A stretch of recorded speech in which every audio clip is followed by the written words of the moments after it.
Pronto, a gente já vai começar. Já demos 16 minutos e a gente acha que foi o possível, né, para encaminhar pelos grupos.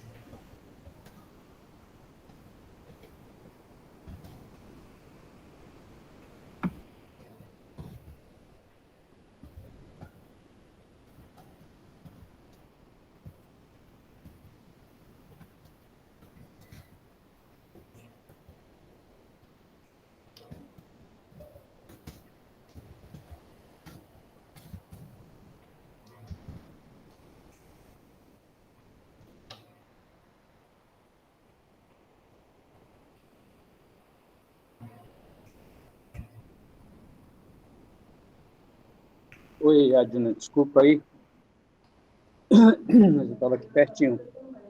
Não, sem problema. Então, a Sandra, ela já saiu, né? Então, a gente conseguiu enviar uma mensagem pelo chat do YouTube. Tá. E, assim, as pessoas, digamos assim, chaves para começar, elas já estão aqui. Então, a gente vai gravar a sua apresentação para depois deixar disponível no YouTube. Tudo bem para você? Tudo bem. Sem Bom, problema.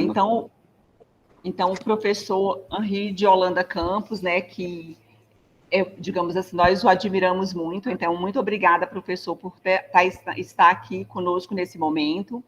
Então, o professor Henri é titular do Departamento de Clínica Médica da Universidade Federal do Ceará, é nefrologista como eu, fez um fellow de transplante renal na França, diretor da Faculdade de Medicina, vice-reitor da Universidade Federal do Ceará, reitor da Universidade Federal do Ceará, participante do Núcleo de Pesquisa e Desenvolvimento em Medicamentos, foi fellow Feimer Filadélfia, trouxe o Feimer Instituto para o Brasil, né, que desde 2007 já formou vários especialistas em conjunto com a Universidade Federal do Ceará em educação nas profissões da saúde.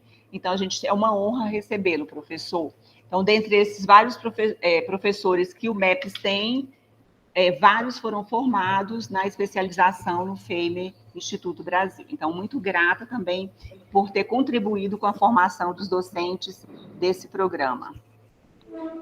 Bem, boa tarde a todos. Eu quero agradecer muito a professora Edna e a todos os colegas da UFG. Há pouco falei com a reitora no exercício, a professora Sandra, e é um privilégio realmente estar com vocês, né? Alunos dessa universidade de dimensões tão importantes. Vocês me escutam bem? Sim. E saudar em especial os estudantes, né? Os recém-ingressos na medicina que abraçaram a profissão, essa profissão tão bonita e tão desafiadora, né? Eu tenho certeza de que vocês, com os professores, os docentes que vocês têm tudo para fazer uma bela carreira na profissão e realmente abraçá-la como deve ser feito, né? Com toda a profundidade, né, e que essa profissão requer. Nessa nossa conversa de hoje, nós vamos falar sobre formação médica, né? Henri, talvez eu tenha me expressado mal. Esse mestrado ele é multiprofissional na área É o do ensino na mestrado? saúde. É o O mestrado? mestrado Que Ensino na bom, Saúde. que bom, É que o bom. mestrado Ensino na Saúde. Fico mais honrado ainda. Não que a graduação não seja importante, é importantíssimo. Mas sejam bem-vindos igualmente. Espero que essa nossa conversa traga elementos de valia para vocês. Tá? Vocês conseguem ver a projeção? Sim. Sim. E ela está ocupando a tela inteira? Ainda não. Não? Ok, só um minutinho.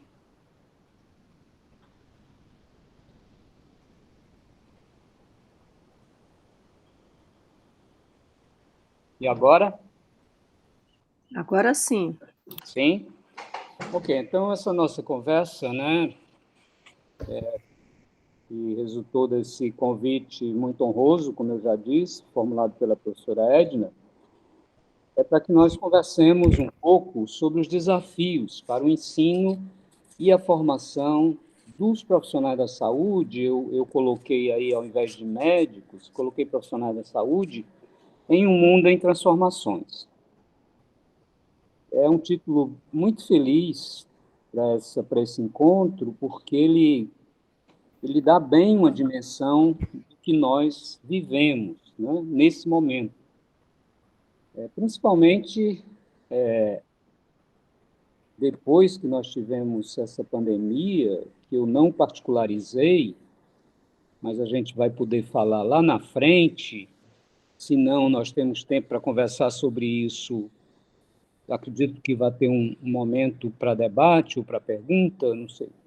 Sim, Mas, teremos. então, a gente conversa que foi o desafio, né, que a gente não estava pronto, mas eu não quis fazer esse recorte de uma maneira muito aprofundada, que é o nosso desafio de utilizar os recursos da educação à distância, né? Nós fomos pegos um pouco de surpresa, mas eu acho que no final o resultado foi muito bom, porque aprendemos todos, né? E hoje eu acho que com essa aprendizagem que nós tivemos na pandemia, a gente vai usar de uma maneira mais corriqueira e mais tranquila os recursos da educação à distância. Acredito mesmo que a maioria das escolas de saúde no Brasil vão passar a ter sistemas de entrega do processo de ensino-aprendizagem, sistemas mistos, né, com aulas presenciais, mas acho que com a predominância do ensino à distância, o que é muito bom, no meu entendimento. Tá?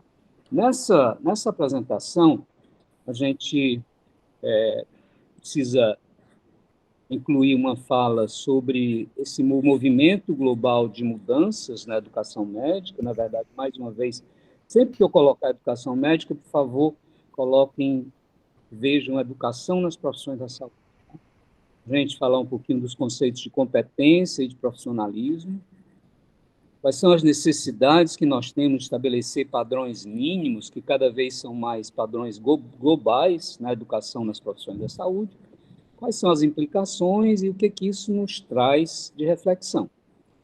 Como eu disse já, a palestra, a organização desse encontro foi muito feliz, porque colocou essa questão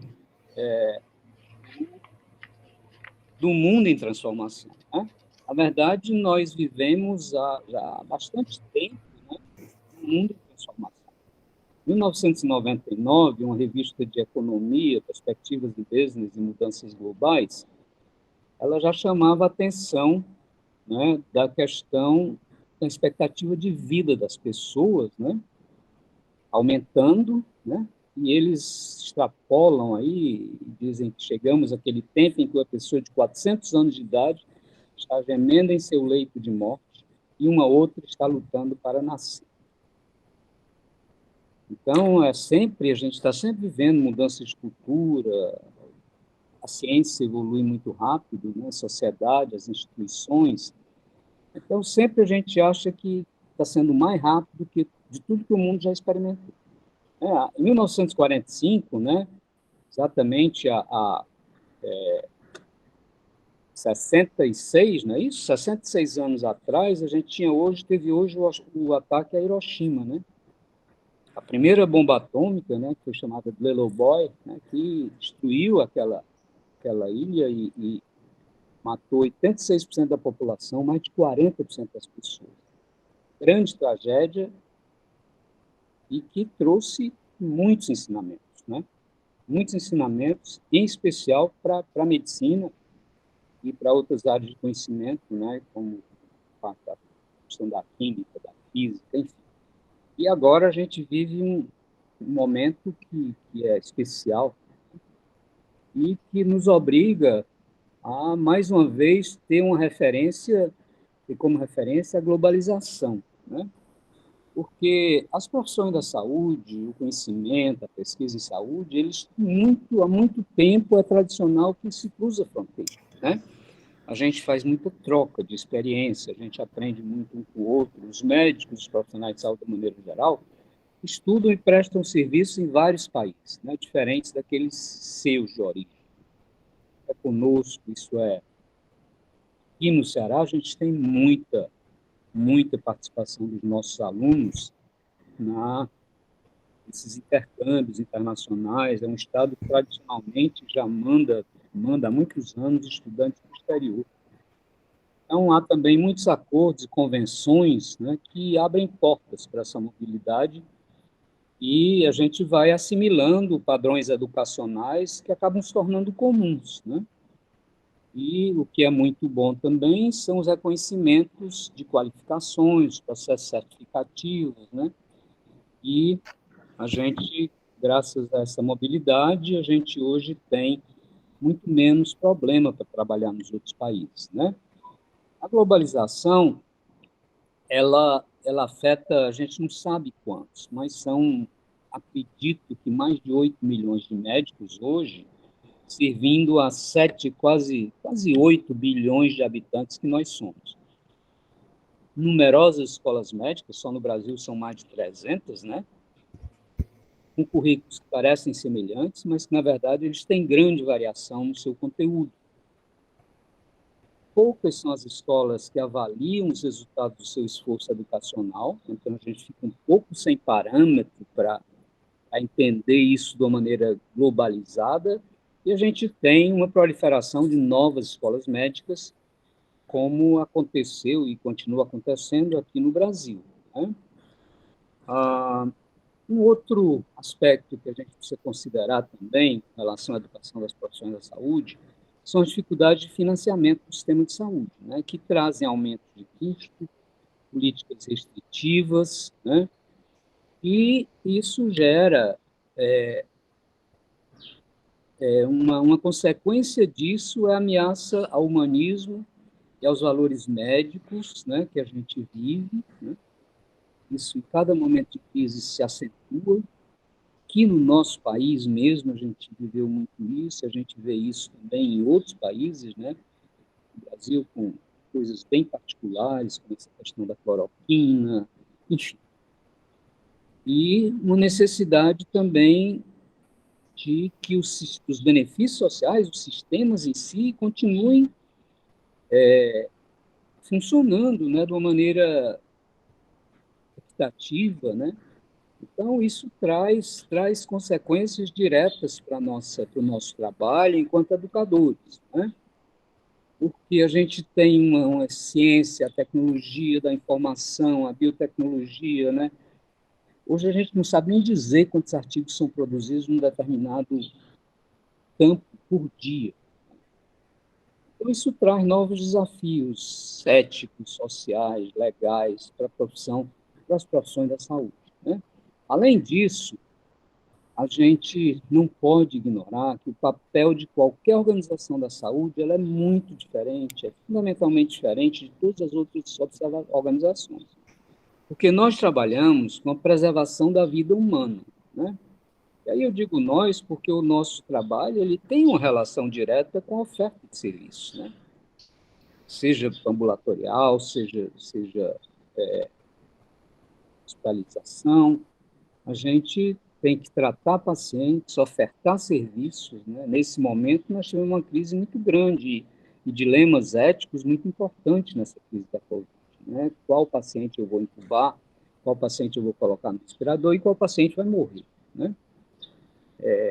Rotatividade de leitos também, nós vivemos isso agora, né? Então, tudo isso influencia o nosso trabalho enquanto educadores, além do fato, né, marcante, eu disse já que não fiz recorte, mas que nós vivemos nessa pandemia também, né? O dilema, como é que nós vamos ensinar para esses alunos? Como é que a gente vai ensinar semiologia à distância, né?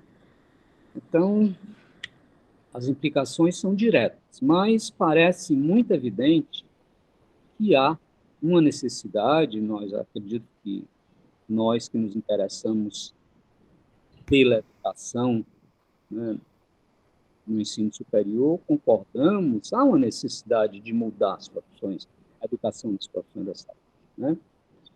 E isso faz bastante tempo, né? A gente pode dizer que desde o Flexner, né, o próprio relatório Flexner, quando foi avaliado recentemente, recentemente não, uns 15, 20 anos depois, já houve muitas críticas àquilo, né? A questão da ditadura da bancada que se estabeleceu, né, que era publicar ou morrer. Então, você teve um certo desvio dessa medicina que a gente pretende, né, dessa saúde que a gente pretende, olhada de uma maneira holística e tudo mais, e a separação entre quem faz clínica e quem faz pesquisa, né, como se as coisas devessem ser separadas.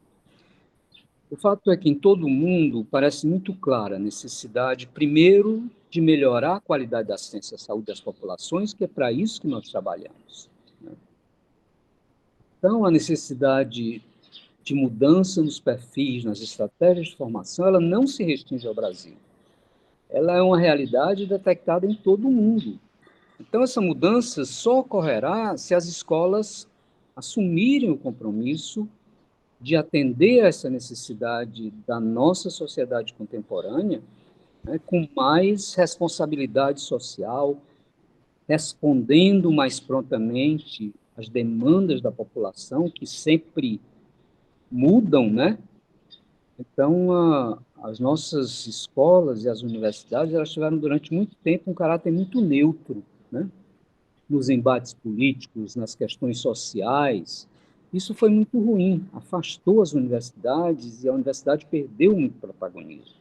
Um exemplo disso é a pouquíssima participação nossa na construção do SUS, por exemplo. Quando eu digo nossa, eu estou falando no universo, não estou dizendo que não houve participação de colegas, claro que houve, o pessoal da academia muita gente brilhante, mas nós certamente poderíamos ter tido um protagonismo maior e estarmos nos beneficiando hoje do SUS, mais do SUS, se a gente tivesse participado mais ativamente, do modo institucional. As críticas à educação às profissões da saúde, eu acho que elas nos interessam de perto, porque elas começam a entrar nas questões metodológicas, né? No gap, né, no fosso que existe entre o que nós conhecemos de mecanismos de aprendizagem e a maneira como, entre aspas, nós ensinamos, né? Então, a gente sabe, né, que está uma ênfase no conhecimento científico em detrimento da compreensão, da real compreensão dos fenômenos biológicos, em detrimento também do raciocínio clínico e da aquisição de habilidades e atitudes, que ainda é um conceito novo para muitas escolas, embora isso já tenha se firmado há muito tempo. O fato é que nós temos desafios grandes para a educação médica, ou a educação dos profissionais da saúde, e para a comunidade de educadores. Então, o grande desafio nosso é formar futuros profissionais capazes de atuar nesses cenários de rápidas transformações nos sistemas de saúde.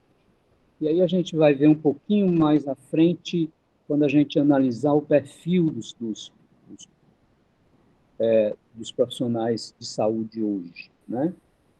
E para a nossa comunidade é usar a globalização como instrumento de oportunidade para melhorar a qualidade da educação e das práticas na saúde, né?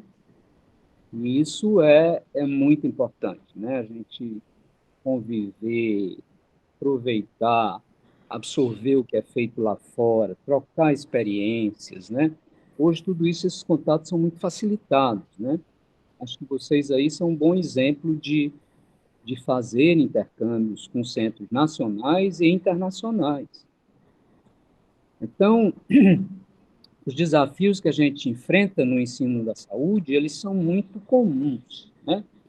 E eu tenho a impressão que eles se localizam principalmente nesses 3 pontos. Eu não fiz, vocês já devem estar percebendo, eu não fiz uma apresentação muito referenciada, porque Se eu tivesse feito isso, a gente ia ter que dialogar muito com muitos autores sabe, seria até ruim, porque um puxa o outro. Então, eu me assim, reservei, sem nenhuma arrogância nisso, uma certa prerrogativa de ser um pouco autoral. Tá?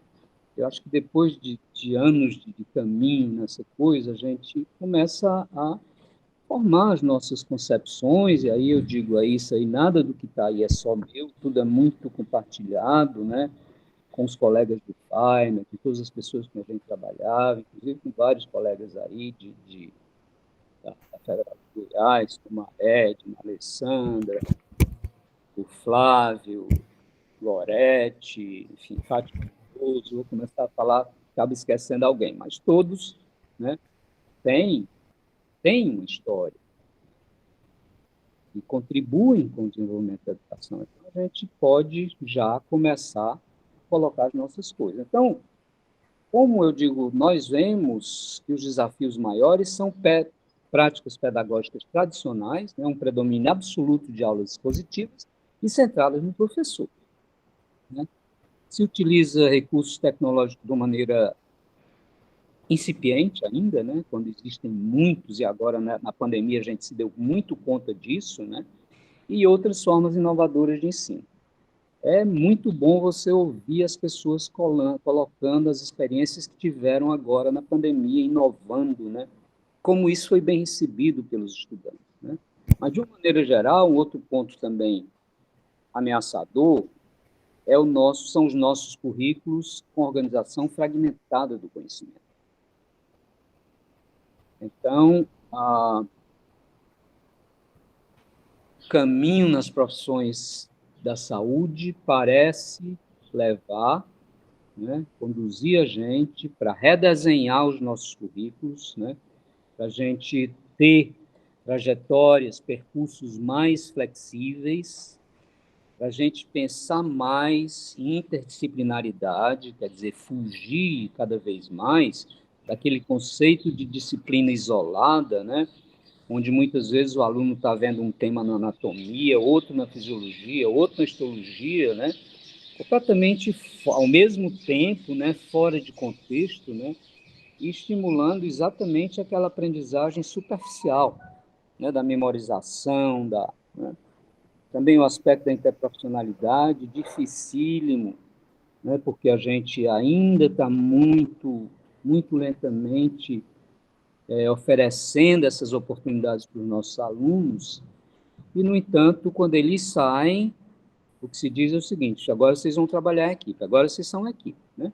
Sem preparo para isso, sem ter dado a eles a oportunidade de se prepararem para isso. Né?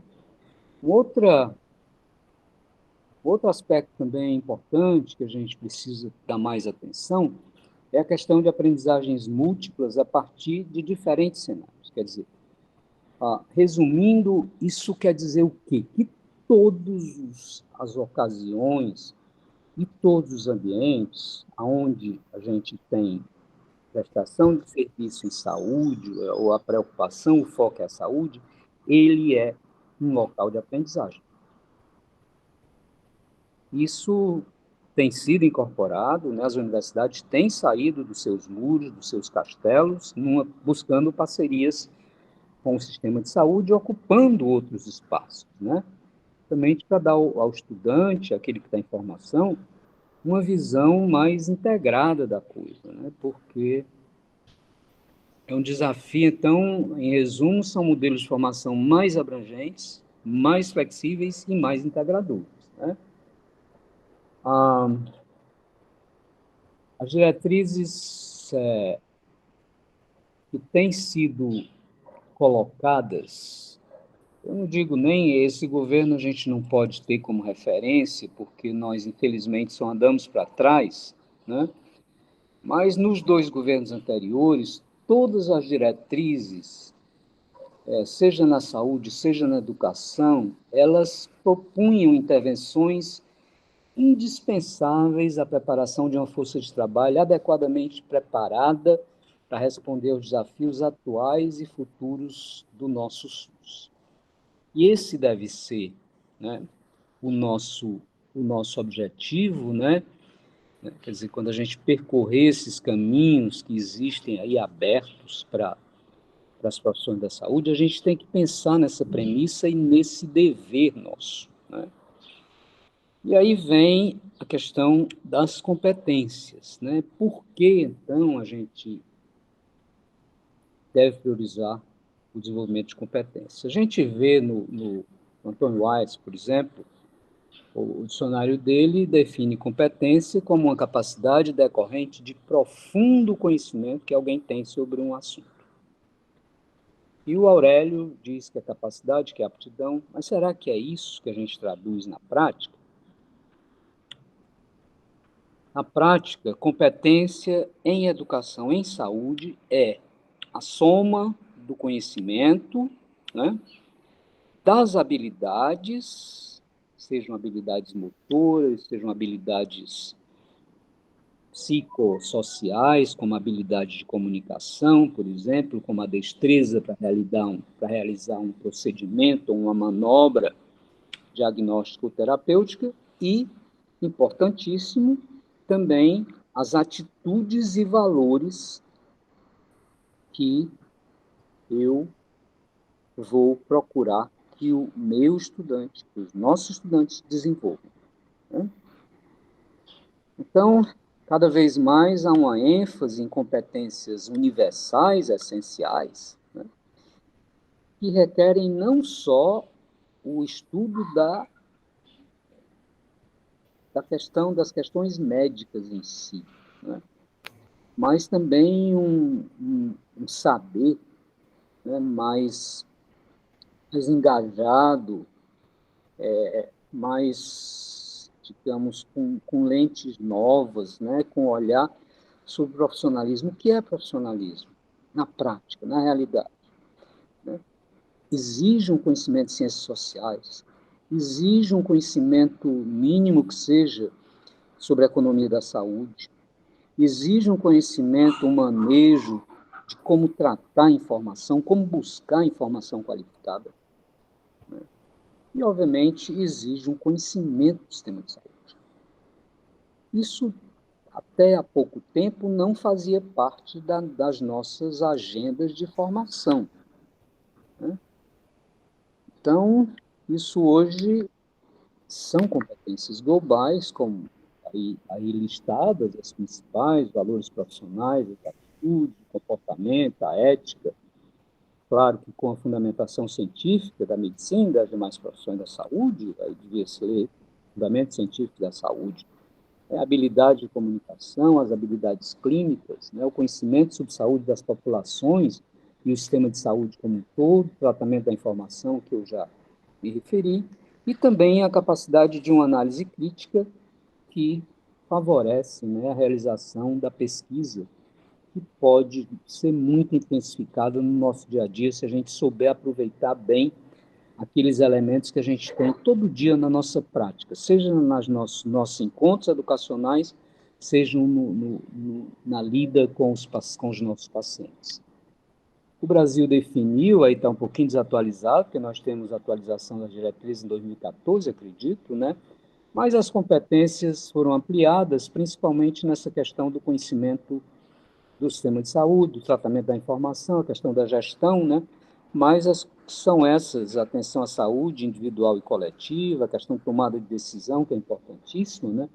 Comunicação verbal, não verbal. Hoje eu estava lendo um artigo recente, que foi do New York Times, se eu não me engano, eu assino alguns jornais desses aí, e dizendo o seguinte, que a cada 5 minutos morre um paciente no mundo por conta de erro médico. E aí a questão das questões centrais é exatamente a comunicação verbal e não verbal. Comunicação não verbal, eu me assustei também, porque eu não sabia, eu não tinha essa informação, ela corresponde a 66% dos nossos contatos com pessoas.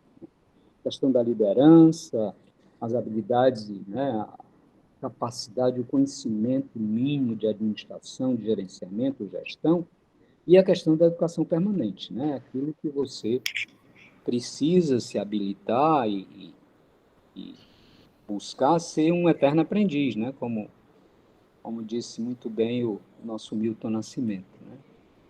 Na nossa faculdade, esses foram as competências que a gente definiu, cada faculdade define a sua, mas gera em torno dos mesmos olhares, né? A questão ética, social, isso com a vida, né? Tomada de decisão, trabalho em equipe, que hoje saúde é trabalho em equipe, né? E, então, quando a gente pensar em competências requeridas para os nossos graduandos das escolas de saúde, a gente tem que buscar oferecer uma soma daquelas competências globais, essenciais mínimas, das nacionais e das locais, porque cada local tem uma história, tem uma particularidade, né? E isso precisa ser traduzido nos currículos. Essa é uma inovação interessante. Hoje, a gente vai falar um pouquinho de responsabilidade social das escolas e aqui tomando um cafezinho para e a gente vai ver que isso está sendo cada vez mais valorizado, essa questão, né, local, porque você tem, na verdade, a escola médica ou a escola de saúde, ela tem um mandato a cumprir, né? Ela entra, ela não é só para formar pessoas, não. Ela tem que contribuir com a melhora das condições de saúde.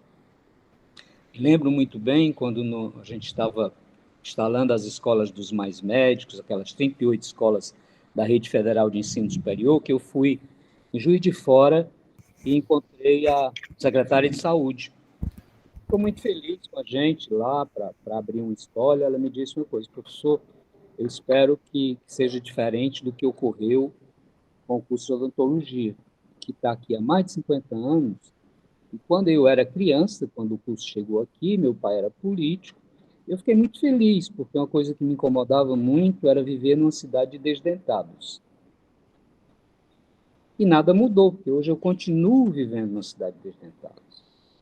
Então, uma das propostas que a gente trazia muito fortemente, trouxe muito fortemente nessas novas escolas do mais médicos, foi essa questão de ter um compromisso em mudar os indicadores de saúde.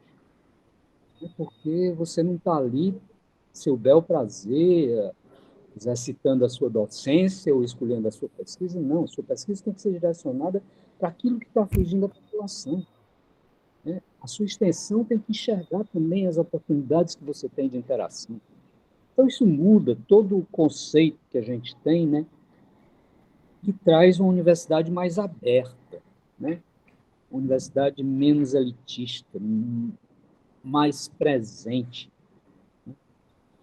realmente procurando traduzir no seu trabalho uma resposta aos anseios da sociedade. Isso é que é a universidade de verdade, né? E também há uma ênfase muito grande em como é que a gente vai traduzir, trabalhar esses valores e atitudes, porque se a gente não for muito explícito e não tiver muita clareza disso, a gente não consegue passar para os alunos o que a gente quer que eles desenvolvam, que eles mostrem, né? Então, a questão do altruísmo, né? E aí realmente é muito importante, né? Quantas vezes a gente precisa abrir mão de coisas, de interesses nossos para poder fazer bem o nosso trabalho? Abrir mão do feriado, abrir mão de momentos com a família, e a gente tem que encontrar compensação nisso, encontrar satisfação nisso. A questão da honra, da integridade, que traduz com honestidade, cuidado e compaixão, que são a sensibilidade, a sua tolerância, a sua capacidade de comunicação, né? O respeito pela dignidade e autonomia do paciente, por outros profissionais de saúde da equipe, pelo trabalho em grupo, né? Respeito na construção de relações, responsabilidade, né? Para que a gente possa ter autonomia. Para isso, a gente tem que se autoavaliar, né? O que pode nos trazer motivação, fazer reflexão, né? o que é responsividade? Responsividade é a capacidade de responder, né? Com compromisso, com dedicação, né? Com o cumprimento do dever, com a observação da lei e das políticas, né? Observação dos protocolos, no nosso caso, fazendo a nossa autorregulação, contribuindo para isso. Cumprimento de prazos, tão importante no trabalho em saúde e também no ensino. E o trabalho ético, né? Buscar excelência acadêmica, trabalhar as questões de liderança, né? Ter habilidade, desenvolver habilidade de gestão, gerenciamento, conhecer um pouquinho de mentoria, fazer supervisões, né? Enfim, quando a gente analisa, aí eu particularizo o médico, embora isso seja em parte compartilhado com outras profissões da saúde, mas o médico especialmente, ele tem um acesso ao paciente, ao corpo, aos sentimentos, à intimidade, ao comportamento, até à vida sexual, à família e relações, né? Tudo que a gente diz para um paciente é quase que uma lei, ele cumpre aquilo. Então, a palavra do médico ainda tem muita credibilidade, né? É muita responsabilidade, né? É muita responsabilidade porque a gente toma decisão, né? Muitas vezes erradamente, até pelo paciente, porque a gente não era acostumado a compartilhar, né? A compartilhar a questão da negociação, do tratamento, né? E isso é muito importante, porque hoje, talvez mais do que nunca antes, uma boa educação médica, eu digo dos profissionais da saúde, a questão do sigilo, né? É um pré-requisito, não só para uma assistência à saúde de qualidade, mas também para um enquadramento moral que é requerido de uma maneira global, né? Acho que nunca se viu falar tanto em escândalo médico, né, em, em bullying, né,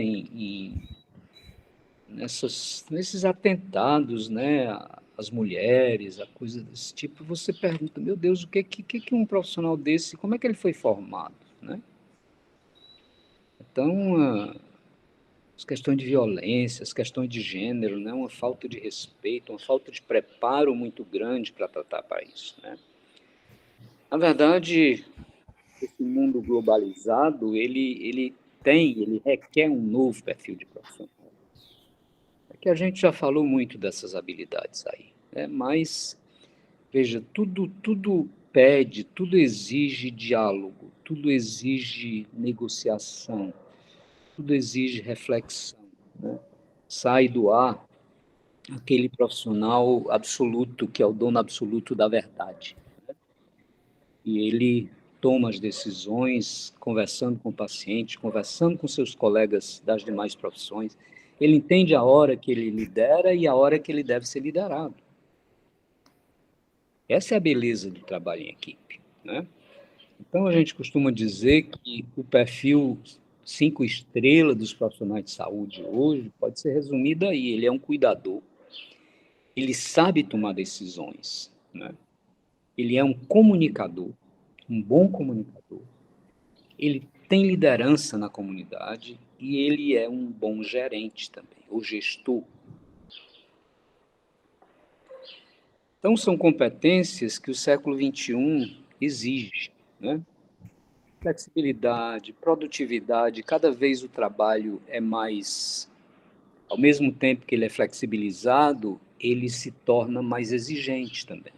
Ele requer iniciativa, ele requer criatividade, ele requer inovação, ele requer uma reflexão permanente, muitas vezes uma perseverança por caminhos que são difíceis, né? Que são às vezes mal compreendidos, que situações que geram conflitos, né? E que a gente tem que perseverar dentro dessa base de boa fundamentação científica, sem abandonar o humanismo, sem abandonar a, a compaixão.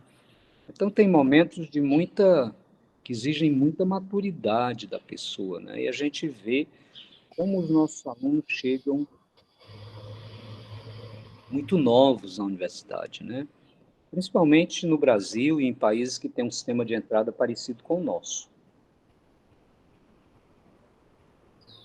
Então, construir esse futuro, como é que a gente vai educar, né?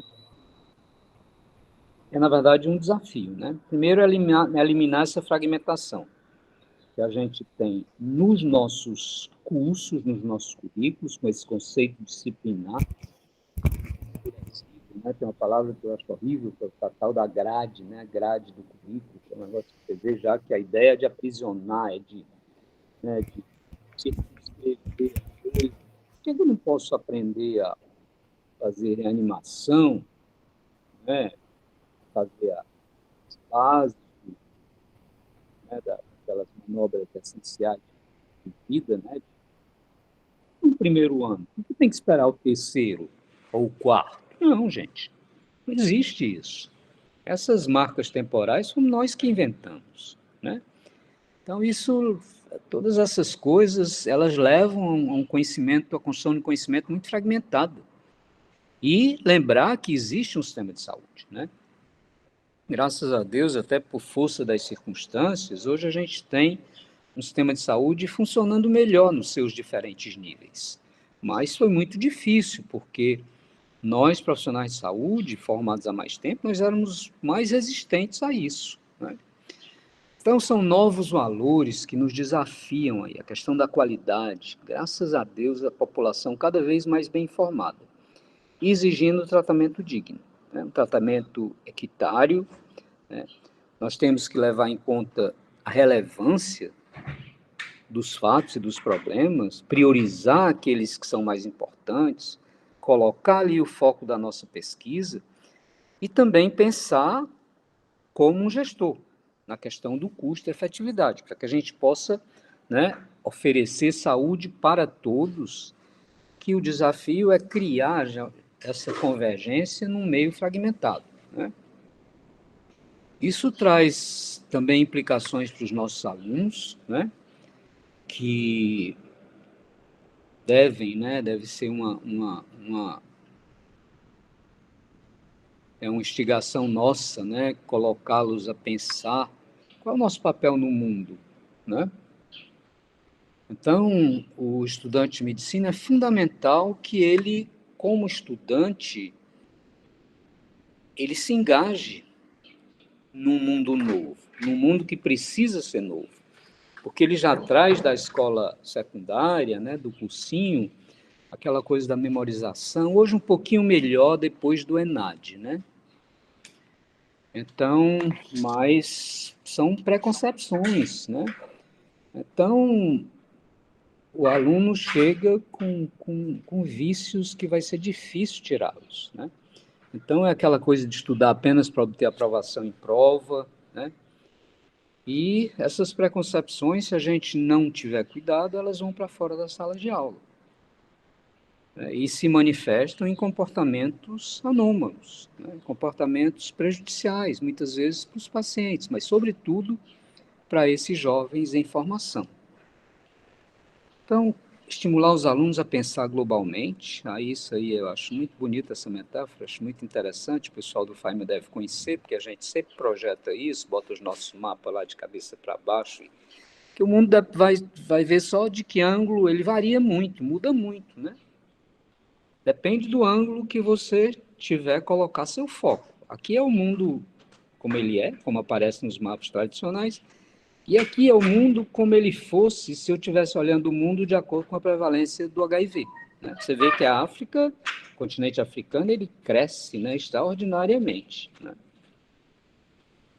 Então, isso nos remete, né, à questão que a gente tem que estar pensando sempre, né, sempre nós que estamos ali nesse processo de ensino-aprendizagem, se perguntando, né, como é que são esses mecanismos de aprendizagem, como é que as pessoas aprendem, né? E hoje está, acho que bem definido que essa aprendizagem que nós queremos, que é desejável, ela depende de um bom nível acadêmico-científico, mas ela depende, sobretudo, da questão estratégica, de como eu vou tratar aquela oportunidade de encontro com o meu educando, com os meus colegas.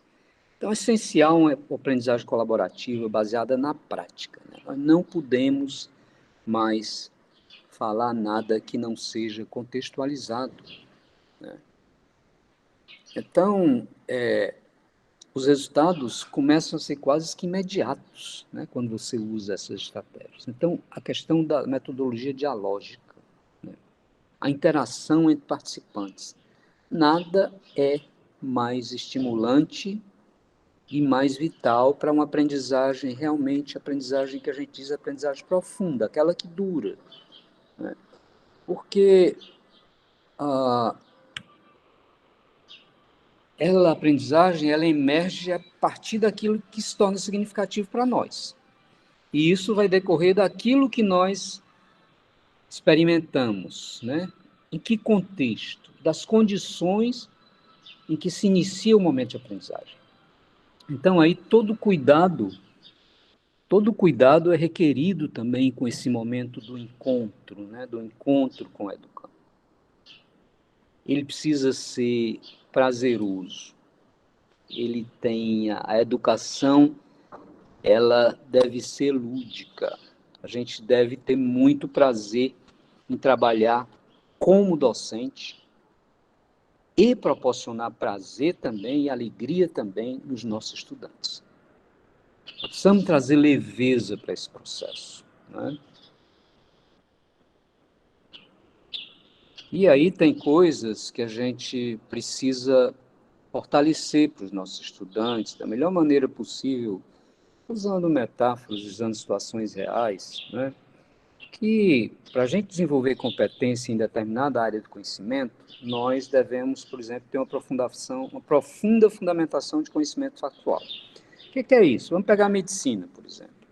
Nós temos na medicina, talvez não mais do que uma dezena de processos fisiopatológicos básicos, né? Então, edema, a inflamação. Aí você pega, por exemplo, a inflamação. Você pegar uma síndrome de angústia respiratória aguda, ela é uma manifestação do processo inflamatório, né? Mediada por fatores que diferem, né? Como também é uma manifestação inflamatória, uma rejeição de transplante de órgãos, né? Como são as doenças autoimunes. Então, se eu tiver o conhecimento do processo inflamatório, depois eu vou avaliar as suas variações. Eu não vou decorar. Eu tenho o conhecimento básico do que é e como é que aquilo pode variar. Então, esse é uma lembrança, né? Compreender fatos e ideias em um contexto de conceitos aplicados. Sempre, né? Sempre. O contexto tem que ser aplicado.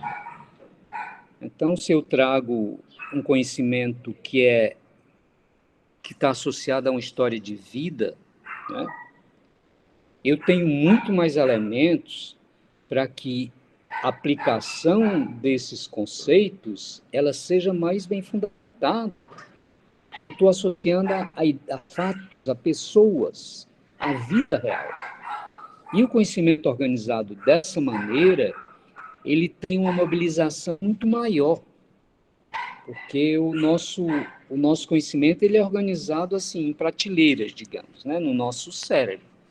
Então, esses mecanismos de mobilização, eles são muito melhor ativados quando eles são desenvolvidos dessa maneira, né? No contexto, como fato. Afora. Só um pouquinho, gente, desculpa aí, só um minuto. As vigas lá aqui dentro. Vigas, Desculpa, que eu estou aqui ainda no processo de instalação fora de Fortaleza. Bem, um outro elemento importante também na aprendizagem é a sua avaliação, né? Uma das coisas que a gente tem como princípio na aprendizagem ativa é que um dos deveres nossos e um dos objetivos nossos deve ser levar os alunos ao seu limite, tirá-los da sua zona de conforto. Como isso? estimulando-os a se perguntarem: eu realmente sei isso? Ciclo de créditos, por exemplo. Quando chegar numa situação dessa, né, de aprendizagem de um tema desse, ele deve ser estimulado com coisas simples, mas não é só dizer que esse processo passa pela mitocôndria, né? Como? Então, que o aluno comece a fazer o que a gente chama de metacognição, né? É estar autoavaliando e assim vai contribuindo para a construção do seu próprio conhecimento. Esse deve ser um processo que deve ser incorporado por todos, porque esse é o grande lance da metodologia ativa, é você ter o principal interessado, que é o estudante, construindo o conhecimento dele. Você ali, enquanto professor, você é um facilitador do processo, mas ele é que constrói na realidade. Então, essa estratégia permite que a gente assuma o nosso controle, que o próprio estudante defina para ele, né, os objetivos de aprendizagem e a gente monitora facilmente o progresso e eles também, né? Então, muitas vezes também essa metacognição, eu diria que é quase que uma realidade do dia a dia, ela é um diálogo com você mesmo, é você pensar alto enquanto está examinando um paciente, enquanto está analisando a história dele, uma narrativa de vida, né? É um diálogo com você mesmo. E aí? Poxa, que situação. Complexo isso, né? Complexo você viver nessas condições de pobreza, né? Dar duro numa indústria, voltar para casa, alimentar mal, uma doença debilitante, um tratamento complexo, incerto, né? De prognóstico incerto. Então, são coisas assim que a gente precisa aprender a fazer essa reflexão, né? E só assim a gente chega na mudança, né?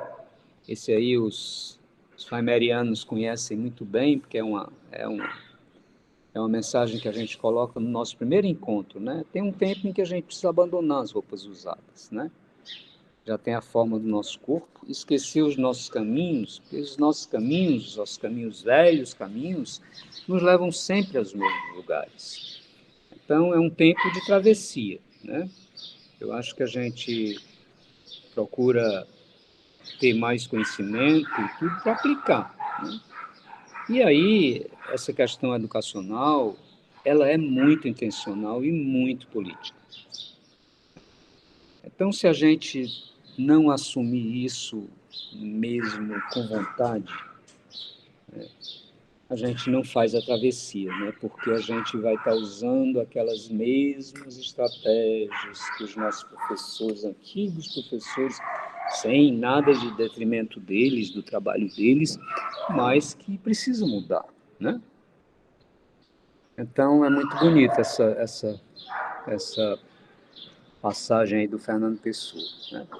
Então, tudo isso, gente, vai trazendo implicações, né, para a educação, como eu já disse, né, mais responsabilidade das nossas instituições, mais respostas mais rápidas, combater a neutralidade, né, incorporar reatividade e proatividade, né? E aí cabe, sobretudo, uma reflexão sobre as nossas escolas, né? O que nós queremos? Nós queremos escolas que são gaiolas ou nós queremos escolas que são asas, né? Aquelas escolas que são gaiolas, elas existem, né, para colocar os pássaros sob controle, né? Engaiolado, o pássaro vai para onde o dono dele quiser, né? Ele sempre tem um dono, o pássaro engaiolado. Eles deixam de ser pássaros, porque a essência do pássaro é voar. Então, assim é também com os alunos. É mais fácil você ter aluninho ali domesticado, respondendo baixinho, fazendo o que você quer, repetindo as suas verdades, do que aquele aluno que questiona, né, que quer realmente buscar o conhecimento, que não quer só memorizar. Então, as escolas que são asas, elas existem para dar a esses pássaros coragem, incentivo, né, para eles voarem.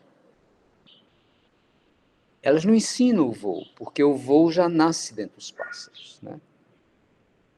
ele é encorajado, né? Assim somos nós, enquanto docentes, né? Na verdade, nós aprendemos muito mais quando a gente acha que está ensinando, né? Todos nós sabemos disso, né? Precisamos incorporar mais essa sensação. E tudo isso é muito gratificante. Então, vamos lutar e fazer com que nossas escolas sejam escolas de voo, né? Os nossos pássaros.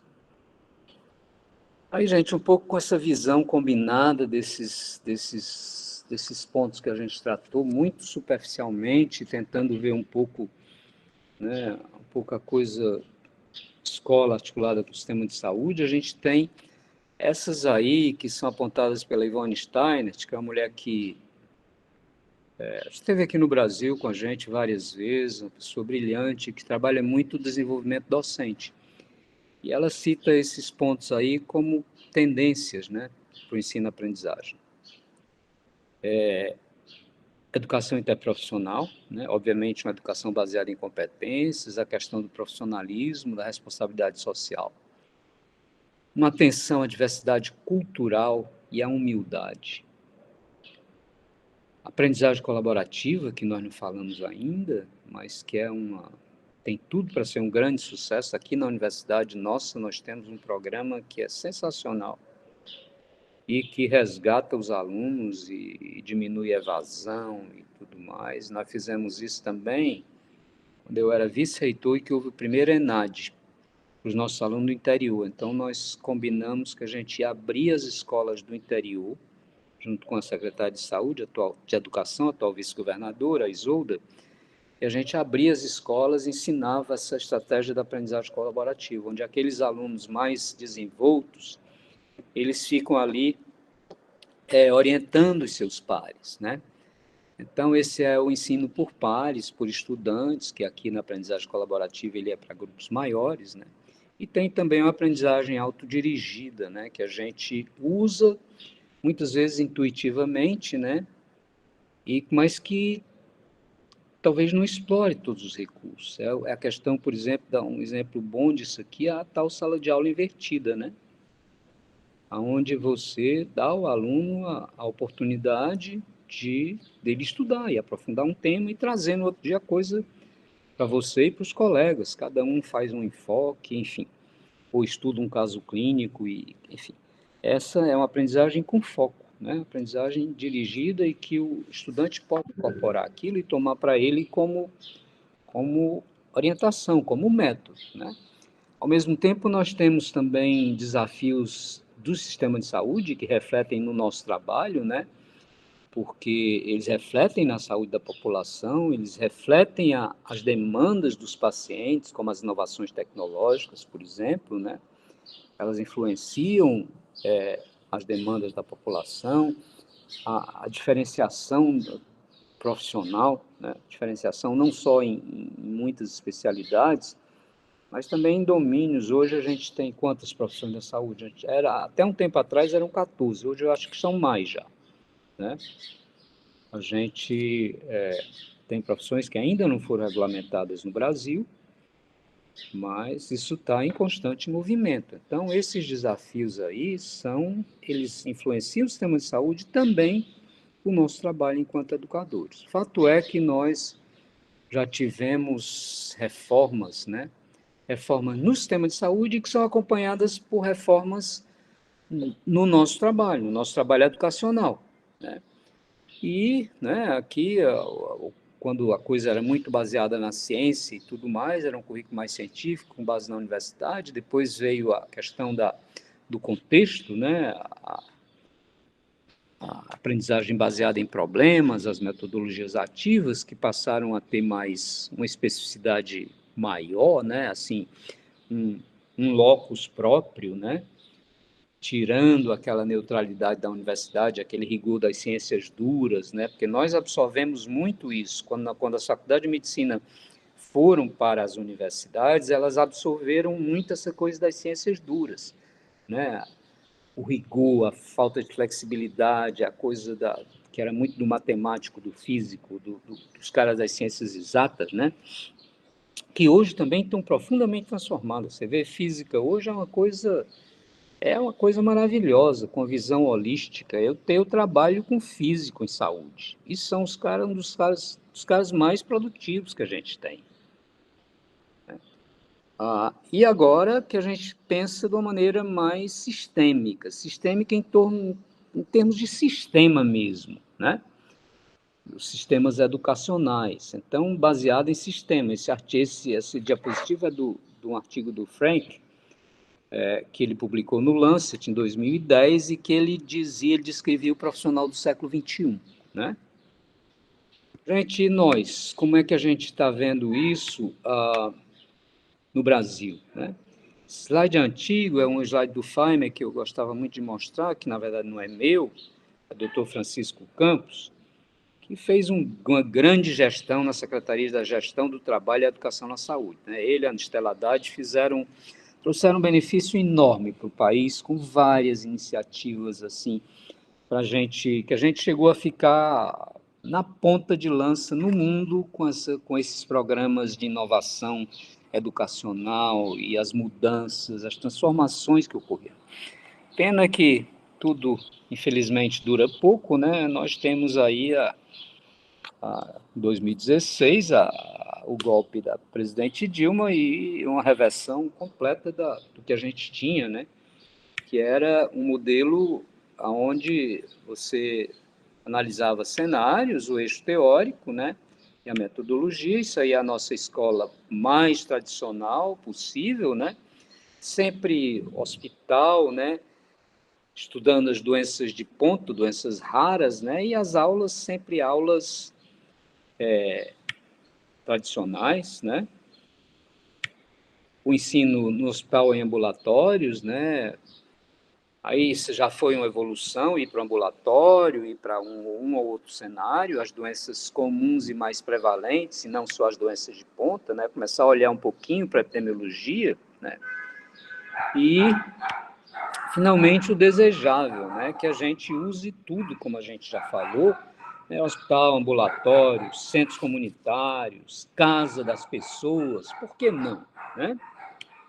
E onde a gente começa a pensar no eixo teórico muito mais numa produção intersetorial em saúde, que é riquíssima, né? Vocês têm exemplos belíssimos de trabalho feito nesse sentido, do jeito que a própria Edna, nessa questão do mestrado profissional, tenho certeza que a Alessandra também, o Flávio, a farmácia, né? E a gente tem aquela situação que é o sonho de todo mundo, é os estudantes realmente como condutores do processo da sua aprendizagem, né? Construindo ativamente. Com isso aí você se realiza enquanto docente, né? A gente tem um exemplo nessas instalação dessas escolas. Edna, se eu estiver passando muito do tempo, me avise, por favor, quando for hora de parar, viu? Edna, você me escuta? Estou sim ouvindo, Henri. Então pode ficar tranquilo, porque a gente acabou atrasando um pouquinho, né? Então a gente dá 10 minutos para você. Tá bom. Quanto tempo eu Tá? tenho? Só para eu me... Então, 10 minutos, tá? Ótimo, Eu aviso. obrigado. Vou correr um pouquinho. Gente, isso aqui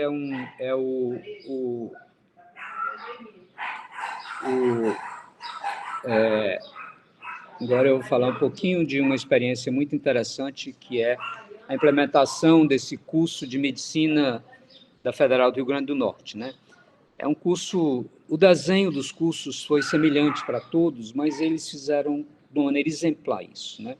Instalaram o curso, o projeto pedagógico foi desenhado com a comunidade, com o sistema de saúde, e você tem claramente que todo o currículo, todo o processo de seleção de docente e estudante foi desenvolvido nesse sentido, priorizar a comunidade, o que ela falava, foco nos problemas de saúde mais relevantes e as demandas que para ela eram mais pertinentes, né?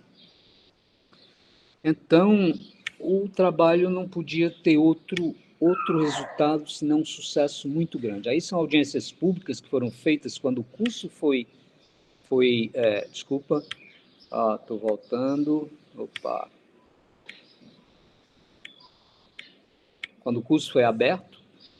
Até o processo de seleção dos estudantes, eles fizeram uma inclusão regional, porque a gente sabe que o estudante que é da região, ele tem mais retorno, ele se fixa mais, né?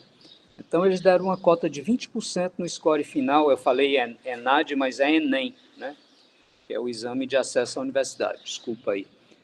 Então, esse curso, com essas estratégias, um sucesso. Quer dizer, foi um olhar bem direcionado para particularizar a comunidade, né?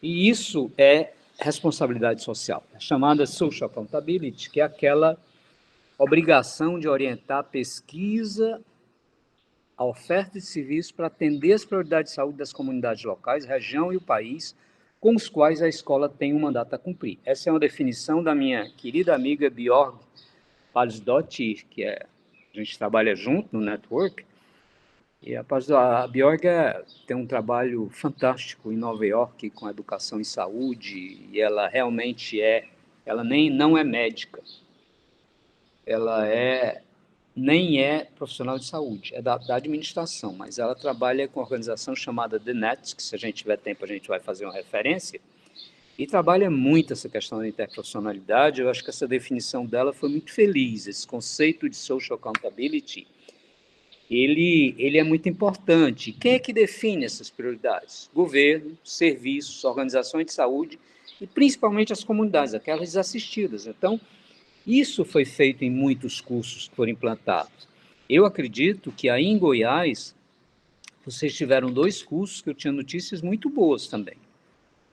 Então, foco nas questões das desigualdades, das vulnerabilidades sociais, nas injustiças, né, sociais. Isso precisa, nossos alunos precisam crescer sabendo isso. Então, hoje, o Brasil não está bem, né, nesse quesito. As nossas universidades, a gente tem uma universidade riquíssima como essa daí, convivendo do lado com a favela de uma maneira completamente indiferente. Isso não pode dar certo, né? Nós vivenciamos isso um tempo em Fortaleza, e eu digo, gente, uma solução é vamos para dentro dessa comunidade, e resolveu mesmo, né? Então, essa social accountability, a responsabilidade social, ela tem facilitadores, né? Hoje, infelizmente, no país, a gente vive um momento que isso é difícil, nós não temos diálogo, nós não temos relações muito ruins nos próprios sistemas de saúde, né? O próprio Ministério não estimula isso. Tudo que é participação é mal visto, é coisa de comunista, não sei mais o quê, enfim. Então, as relações de poder, elas podem ser barreiras, né? Nós perdemos bastante também no que diz respeito à autonomia profissional, mas não vou me estender mais, senão eu não toco em outros pontos. Aí é o modelo que eu falei da Bjorg, do The Net, né? Onde ela identifica quais são as necessidades, ela procura entregar essa educação, essa pesquisa e esse serviço, ela avalia, né, os processos, os impactos, os resultados, e ela ajusta, vai fazendo um ajuste permanente graças a uma avaliação, onde ela mede olhando pelas lentes da qualidade, da equidade, da relevância, da eficiência e das parcerias, né? Então, é muito bonito. E há um movimento mundial, isso é o Consenso Global de Social Accountability, não vou poder me deter nisso, né? O fato é que a gente também, como escola, a gente precisa trabalhar em grupo, né? Esse texto do João Cabal de Melo Neto é muito bonito, eu também usei várias vezes no FAIM, só para mostrar às pessoas a importância do trabalho conjunto. É a coisa melhor do mundo, é você trabalhar em equipe, você, como escola, trabalhar com outros, né? Porque um galo sozinho, como ele diz aí, não tece uma manhã, né? Então, a gente hoje se reúne nessas organizações buscando os melhores modelos. Eu faço parte de um comitê da Sociedade Europeia de Educação em Saúde, né, que mede a social accountability, né? O próprio network que eu coordenei também durante um tempo, até pouco tempo, né? Agora licenciou, deu o diploma de social accountability, primeira vez no Brasil, para aquele curso lá de Caicó que eu mostrei a vocês. Muito bonito, eu fiquei extremamente feliz. Não participei do processo, porque eu estou um pouco afastado, mas pretendo voltar.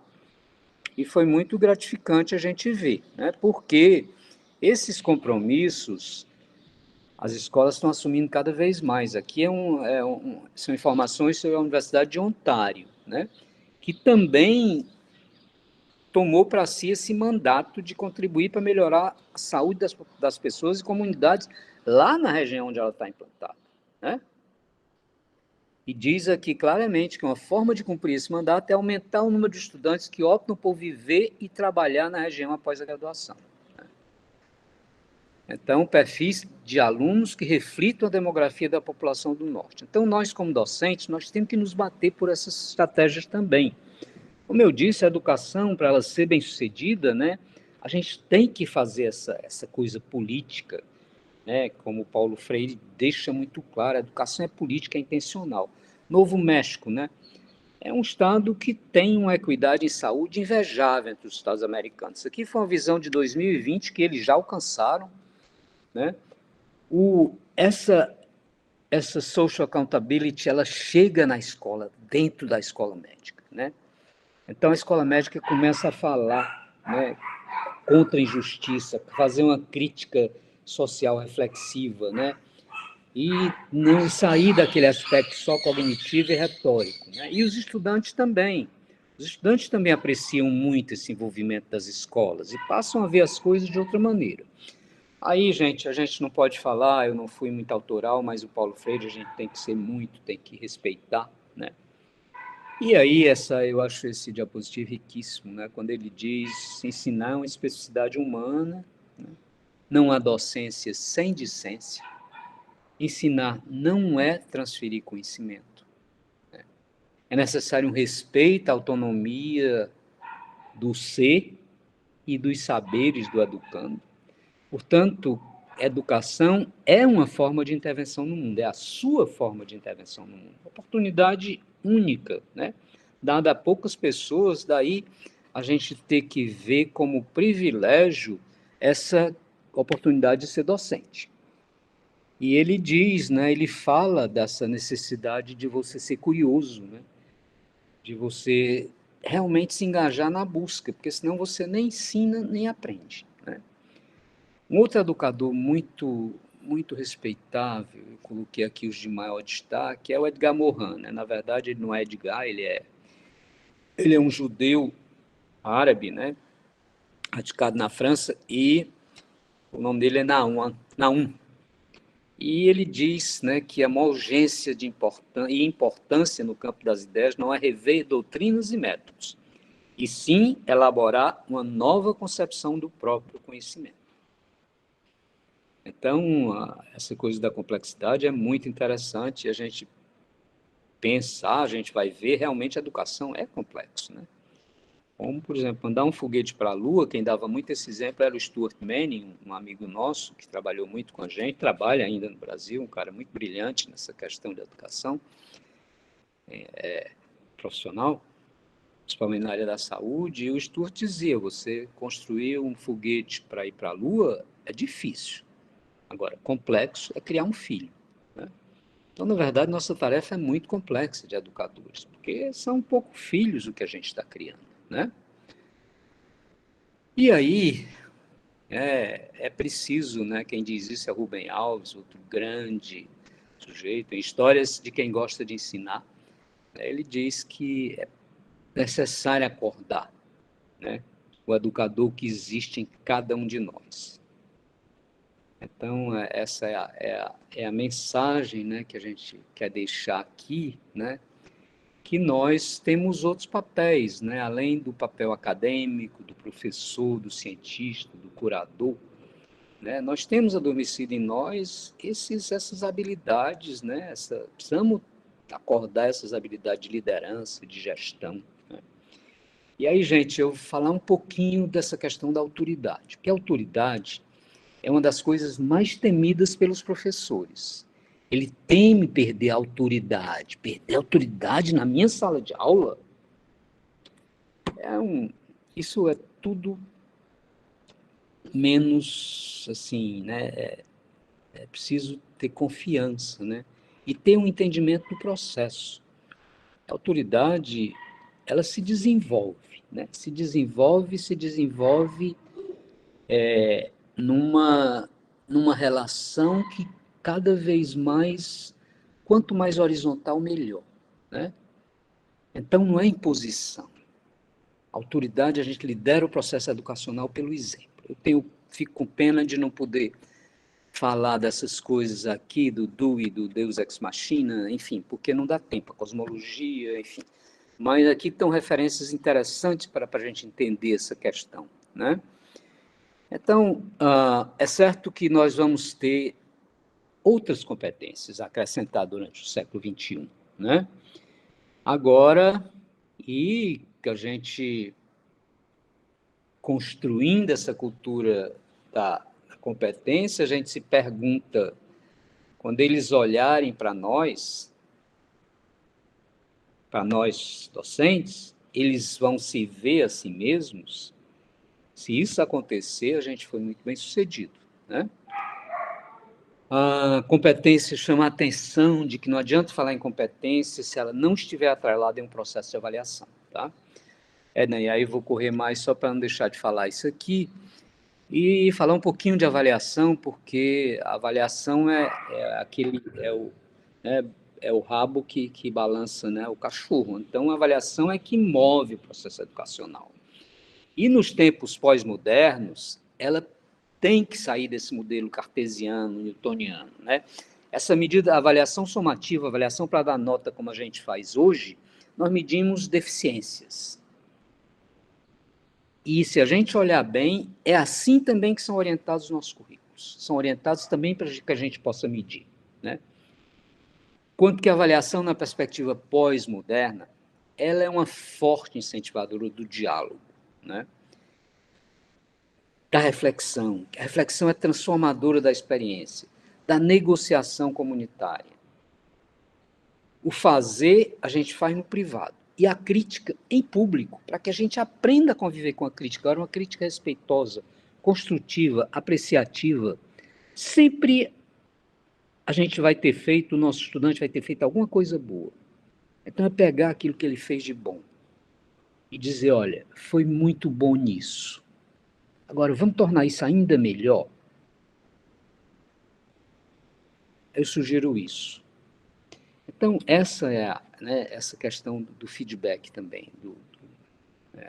Então, a avaliação, o objetivo dela é ajudar cada estudante, né, por meio da crítica, da abordagem apreciativa, do diálogo, né? E, assim, incentivar vocês também, que quem ainda não está engajado nessa construção de comunidade de práticas, trabalhar com os colegas, né? A gente tem muitos exemplos fora de qualquer coisa, como os cinturões verdes nos Estados Unidos, que são países que sofrem com a escassez de água e que se ajudam mutuamente com ideias novas e tudo mais. O currículo pós-moderno, né, que antes a gente tinha esse racionalismo do Tyler, né, que é leitura, escrita e ritmétrica, né, a gente ainda vê muito isso, e é um currículo que tem riqueza, que tem recursão, quer dizer, ele volta, se bate várias vezes no mesmo tema, em contextos diferentes, ele trabalha relações humanas, relações educando docente, profissional de saúde, paciente, educando ou docente, comunidade, né? Então, as relações são preciosíssimas. E ele também tem muita ênfase no rigor metodológico. Você ter toda essa coisa, essa riqueza de estratégia, mas não for rigoroso no seu processo, você está se perdendo. É difícil, precisa disciplina, precisa, de uma certa maneira, estudo, precisa planejamento, né? É pena que a gente não dê tempo da gente aprofundar mais, mas é isso mesmo, esse encontro já está sendo muito bom. Então, reflexão, né? O Dewey é muito feliz quando ele bota esse conceito de prática reflexiva, né? Que é aquele olhar para o que aconteceu e você tirar os significados, né? E ressignificar, né? Quer dizer, em experiências futuras, né? Você mudar o seu comportamento, ajustar, ter ter uma visão inteligente, né? Um ser flexível, né? Então, isso permite uma organização intelectual, né? Essa mente aberta, mais disciplinada, que é fantástico, gente. E aí, a gente não pode também... Não, a gente aqui traz, né, essa reflexão que a gente sempre deve fazer, né? Como é que eu estou trabalhando para desenvolver as minhas competências, né? Isso a gente passa para os nossos estudantes. Como é que eu venho exercitando na vida diária essas competências? Porque muitas vezes a gente adquire ou aprende desenvolvimento de competências, mas fica uma coisa estagnada. A gente não põe em prática, né? A ser apreciativo, a ser, sabe, a ser mais flexível, compartilhar mais com os colegas, a ouvir mais, né? A fazer reflexões sempre, se autoavaliar, né? E a gente, quando está nesses pensamentos, a gente não pode se desgrudar do Goiás, né? Então, essa mulher de uma sabedoria, né? Eu vou ficar só com essas duas últimas. O saber se aprende com os mestres, a sabedoria só com o corriqueiro da vida. Então, vamos explorar nas nossas atividades o corriqueiro da vida, né? E lembrar sempre e não desanimar e levar os nossos estudantes também a persistir, porque o que importa na vida, como ela muito bem diz, não é o ponto de partida, mas a caminhada. Caminhando e semelhando, no fim terás o que colher. Então, grande Cora Coralina, com isso, gente, eu me despeço, abusei do tempo de vocês, mas fico muito grato pela atenção. Mais uma vez, renovo aí os meus agradecimentos à Edna, todo esse maravilhoso da área da saúde de Goiás, vou detalhar mais, porque eu acabo esquecendo alguém, sendo injusto. Tá? Muitíssimo obrigado, não sei se vai ter tempo para diálogo, mas se tiver, eu estou aqui à disposição, tá bom?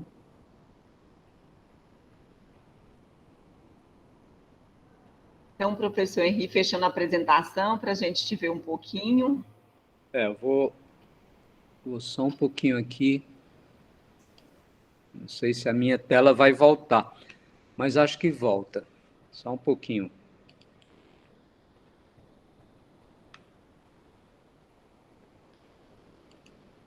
Pronto. Bom, a gente já está vendo você. Ótimo. Isso. Então, Henri, aqui, assim, foi essa turma que a gente estava antes de você começar, essa é a turma 10 do mestrado em Ensino na Saúde. Então, é um grupo extremamente multiprofissional, tanto de docentes como discente. E a sua fala, né, ela vem mostrar toda essa complexidade que é o ensino da saúde hoje e com todos esses referenciais. Então, realmente foi um privilégio da turma 10, né, ter você, que é esse pensador da saúde, do ensino, do interprofissional e do trabalho colaborativo, que é o que esse mestrado pretende, né? Então, e olha, você tem aqui pessoas super queridas que te acompanham no Brasil inteiro. A professora Ivana da Federal de Juiz de Fora, professora Denise da Federal do Rio de Janeiro e o professor Diniz da Federal do Rio Grande do Norte. Ou seja, você tem um fã-clube que te acompanha onde você vai, viu? Meus mestres. Maravilha. Então, se tiver algum outro professor... Bom estar com vocês. Desculpe, Edna. Bom, então... Não, tranquilo. Então, a gente... Gorete e Nilce, né, que são as professoras do programa, se vocês tiverem algo para falar com o professor Henri, e os alunos, eles fizeram comentários aqui, agradecendo a oportunidade, as reflexões, as metáforas. Para acender a luz aqui um pouquinho. Nayana, fala alguma coisa para o professor em nome dos alunos, Nayana. Tá certo. É muito bom a gente ouvir, né? Coisas que a gente vem estudando nas disciplinas, essas reflexões que a gente vem fazendo, não, tanto na disciplina da professora Maria Gorete, da professora Nilce, de transpor essas barreiras, né? Que a educação ela pode nos possibilitar e atentando sempre para esse mundo de transformação e tanta informação que a gente está vivendo, ainda mais agora, né, em tempos de pandemia, com tantas possibilidades, mas também com tantas limitações. E para quem está chegando, né, acho assim que uma super entrada de bem-vindos, assim, com essa fala tão inspiradora, né, sobre essa aprendizagem colaborativa, sobre esse ser profissional da saúde que a gente quer ser, que a gente está em formação, né, porque é uma constante formação. Então, só agradecimento e, de novo, bem-vindo a todos. Em nome dos alunos do MEPS, eu agradeço ao professor Henry por essa fala maravilhosa. Muito bom. Vai ficar disponível no YouTube depois, tá? Para quem quiser assistir novamente, na UFG Oficial, tá? Quem não preencheu ainda o formulário, preenche para a gente poder mandar para vocês depois o certificado. No mais é isso. Obrigado, Nayana. Muito bom e obrigado pela lembrança das metáforas, que eu não fiz referência quando eu falei, né, mas é um recurso extremamente importante, né, e que ajuda a gente traz a gente para o contexto da realidade, que aquilo passa a ter um significado como experiência vivida, né, compartilhada. Nós temos uma amiga que é conhecida de muitas pessoas aqui, que eu digo que ela é a rainha da metáfora, é a professora Patroa da USP. Ela é uma professora por excelência, assim, porque ela usa e abusa de metáfora. Eu nunca vi uma pessoa tão feliz e com tanta facilidade de fazer metáfora, né? E aí eu fico devendo, não é bem uma metáfora, mas é uma situação que eu queria compartilhar assim. Eu não sei se vocês viram a apresentação das equipes de skate nas Olimpíadas. Eu vi. Que coisa linda a solidariedade daquelas equipes, né? Aquilo é uma avaliação, gente, né? Ali ainda tinha a história da medalha, de estar disputando alguma coisa. E eles solidários ali uns com os outros. Tanto se o cara caísse como se ganhasse a medalha, eles estavam do mesmo jeito, né? E compartilhando e dando conselhos uns para os outros, como é que podia melhorar. Então, um exemplo assim belíssimo, né, que a gente precisa e tem condição de construir no nosso sistema de avaliação. Então, obrigado mais uma vez.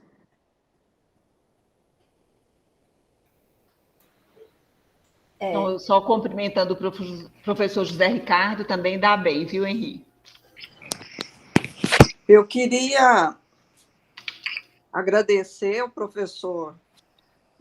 Eu estou falando, o meu som está saindo de outro local, porque meu computador está com problema no som. Eu queria agradecer o professor Henrique, que tratou tão bem desse tema que é tão caro para nós, né, de uma forma tão abrangente, trazendo tantas questões para nós refletirmos mais ainda, né, para seguirmos em frente, né? São palavras assim que dão um ânimo para nós, que nos dão assim, satisfação mesmo, né, de estar nessa área. Muito obrigada, viu, professor? Professora Ida levantou a mão. Obrigado, professora Nilce. Eu acho que muito obrigado pelas palavras gentis, mas eu queria ressaltar que é muito importante, vocês estão vivenciando, né, ressaltar a importância dessa beleza de oportunidade de estar vivendo num coletivo essas experiências e compartilhando. Nada existe de melhor no processo de aprendizagem, de mais estimulante, de mais, sabe, a gente encontra ânimo, se revigora, se renova, né? A gente, é um negócio que eu acho que deve ser muito bom, até como receita de juventude, viu? Eu vejo aí vocês, todo o pessoal super bem, todo mundo super jovem, muito bom. Acho que quem está nesse processo ganha muito, ganha até energia, viu? Revitalizante aí. Professora Ida. Olá, professor Henry, tudo bem? Então, professor, eu fiquei muito feliz, né, com a sua apresentação e dizer que uma das disciplinas que a gente vai começar a semana que vem é a disciplina de políticas de educação e de saúde. E eu achei ótimo, porque o senhor deu um pontapé inicial assim extremamente importante, né, para os nossos alunos, para eles começarem a perceber esse ambiente que eles estão entrando, né? A gente percebe que os nossos alunos são profissionais do serviço de saúde, estão ativamente ali produzindo, mas eles não pararam ainda para pensar aquilo que eles fazem. Então, o mestrado, ele proporciona esse momento, né? Esse momento de reflexão da minha prática, da prática do outro, do que a gente pode fazer junto. E eu achei, assim, excelente a sua apresentação, muito obrigada. E trazendo aí, né, a essência tanto da educação quanto da saúde, que é a questão política, né? E isso é muito importante para o profissional, né? Para ele fazer as suas escolhas, para ele lutar por uma qualidade de saúde melhor, de uma qualidade de educação melhor. Muito obrigada. Obrigado, professora Ida, pelos comentários, um prazer lhe encontrar. É muito importante essa conscientização daqueles que, no momento, se encontram na posição de educandos. É muito importante que eles conheçam o processo educacional. A gente precisa explicitar muito bem isso. Sabe? Como é isso? Por exemplo, deixando sempre muito claro, que é o que nós devemos fazer na prática também, qual o objetivo de você estar ali? Qual o objetivo daquele encontro? Então, ao final desta sessão ou deste encontro, você deverá ser capaz de isso de realizar, de medir, de avaliar, de sintetizar, enfim, que seja. E ali, em cima desses objetivos, eu faço a minha avaliação. Quer dizer, ficou claro. A avaliação deixa de ser um jogo de algibeira, de você esconder na algibeira. Né? E o aluno vai perdendo, o educando vai perdendo o medo, passa a ser um processo dialógico. Se você juntar isso à questão da metacognição, que ele está sempre se perguntando, mas eu sei isso mesmo? Sim, o SUS e a Constituição, ela diz o quê? Então, sabe, quem ordena é a educação, é a saúde. Então, sabe, o que um faz, o que o outro faz? O Ministério da Saúde faz o quê? O Ministério da Educação faz o quê? São coisas que a gente não deve... Acho que a memorização é um processo que a gente precisa apagar das vidas da gente e dos nossos alunos. Para nós, às vezes, é até mais fácil, mas você tirar dos alunos, que são mentes que vieram muito carregadas desse processo, e como eles são muito vigorosos, né? A gente, talvez até por uma lentidão maior dos processos de raciocínio, é uma coisa que eu comecei a ler, mas eu não aprofundei nessa coisa exatamente dessa incorporação por pessoas muito jovens, que há não é nem resistência, mas assim, a coisa é menos favorável, e por isso que a gente precisa explicitar tanto, para eles tomarem essa consciência. Como você disse, pode tirar o senhor do meu nome, viu? Quem for falar, tire o senhor, por favor. Como você disse, muitas vezes eles não têm consciência da oportunidade, da riqueza do momento que eles estão vivendo, né? Aquilo ali, a gente tem que mostrar muito claramente, gente, isso aqui não é só uma oportunidade educacional a mais, é uma oportunidade rara, porque aqui vocês têm vez, voz, e aqui o que a gente quer é que vocês se expressem. Nesse encontro, nesse ambiente nosso aqui, todo mundo pode errar. Não tem problema nenhum. Ninguém é dono da verdade. É aqui que a gente pode errar. A gente não pode errar, é lá com o paciente. É tomando a decisão que a gente, por não considerar, por não saber escutar, ou por não ter exercitado isso aqui, num ambiente como esse, a gente tomou uma decisão precipitada. Se tivesse ouvido outras partes, ou outros profissionais da saúde, não teria tomado essa decisão.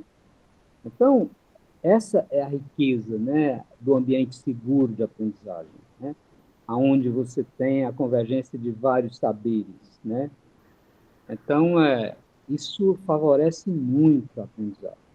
Mais uma vez, colocando aquilo que o Paulo Freire coloca com tanta ênfase na pedagogia do oprimido, enfim, em toda a obra dele, é a questão da a educação não pode deixar de ser intencional. Ela é intencional, ela é política, sim, sabe? Então, se não é, alguma coisa está errada, né? Nayana se antecipou na fala. Nayana foi uma boa aluna. Acredito, viu? Foi isso mesmo. Olha que honra ouvir isso. Obrigada. Eu agradeço também, professor Henri. Acho que essa turma não poderia estar começando melhor do que com essa quantidade de elementos que o senhor traz para a gente para refletir. Eu fui escrevendo um monte de palavras-chave, assim, que são coisas que eu acho que isso permeia o nosso dia a dia, né? Tanto na graduação quanto agora na pós-graduação, né? E essa ideia, né, de que a gente precisa estar levando nossos alunos, né, conduzindo-se mesmo, porque eles compreendam o seu papel no mundo, o papel da educação, o papel do profissional de saúde e, para além, o papel do cidadão, né, na construção desses espaços de atuação deles. E a gente está num momento que eu sinto que às vezes a gente tem até assim, um certo receio de pensar assim, de falar de política, né? De colocar que assim, a gente tem que ter essa posição política, não no sentido de político partidário, mas assim, qual que é o meu lugar no mundo? Aqui que eu venho, né? O que eu quero enquanto professor, enquanto cidadão, né? Eu quero criar cidadãos que saibam ser solidários, que pega a menina lá, né? Usando o skate, pega a menina e carrega ela no colo porque ela estava chorando porque tinha caído. Né? Ou eu quero ser aquele indivíduo que desconhece, né? E que não tem olhar para ver isso e para ver que a gente pode ser juntos muito bons, né? Então, acho que é uma coisa assim que eu vou sair aqui com o meu coração assim, bem quentinho, né? Bem feliz de estar fazendo essa reflexão e poder estar assim ao longo das meus encontros com esses alunos da 10ª turma. Eu sou da 10ª turma também do Faimer, né? Tem um significado também importante nessa 10ª turma. Então, assim, de estar trazendo essas reflexões que o senhor traz nesse momento aqui hoje para a gente. Né? Assim, muito obrigada. Eu queria ter muito mais tempo para estar escutando você, sabe? Porque é uma experiência e é uma sabedoria, sabe? Que a gente vai se encantando. Muito obrigada, professor. Obrigado, Gorete, pela sua observação tão generosa, tão abrangente, né? É muito prazeroso, eu gosto muito desses encontros, assim, e aí eu trago de novo para a pauta a questão do lúdico, sabe? Como é importante que as nossas atividades sejam lúdicas, né? A educação, ela precisa ser leve, ela precisa ser, né? Eu fico olhando aqueles jogos, vou até fazer um slide com aquele jogo do Lego, né? Que você vê criança assim, criança pequenininha, inteiramente absorta, montando aquelas casinhas, aquelas coisas, construindo, né? Eu vi a minha irmã mandou a foto de umas coisas pelas netas dela, uma tem 4 anos, e assim, fez um castelo, um negócio, aí fez as espículas do Corona, né? Então a representação dela do Corona é uma coisa linda, né? Feita com. Aí você vê, né? Então é o prazer, né? Aprender tem que ser prazeroso. E como é bom esse ambiente de troca, como a gente perde o medo, né? De expor as nossas fraquezas, o nosso desconhecimento, né? Na hora que você diz, cara, ninguém é dono da verdade, ninguém sabe mais do que você que leu. Você sabe mais do que eu, não tenha medo de apresentar.